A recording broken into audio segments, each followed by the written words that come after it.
Olha como é que Deus está operando naquela menina lá, ela está com a mão no ventre. Deus está operando no ventre dela um milagre. Eu vou contar até 3. O anjo de Deus vai aumentar a mão aqui. Ela chega, cai. Há um milagre de Deus sendo feito aqui nessa menina. Eu vou contar até 3. 1, 2, 3.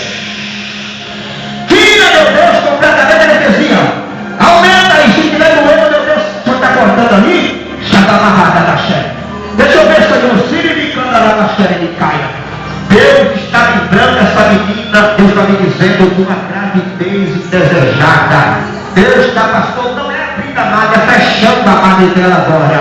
Em nome de Jesus, eu procuro 1, 2, 3, tira. Vai baixando. Em nome de Jesus, pede para levantar para mim. Pede para levantar porque é hoje de milagre, é hoje. Vomitou alguma coisa feia aqui, minha filha? Coloca a mão, está sentindo ânsia de vômito? Coloca a mão no estômago. Em nome de Jesus, ó Pai, eu ordeno que ela venha vomitar todo o mal, ela venha vomitar tudo aquilo que não é teu.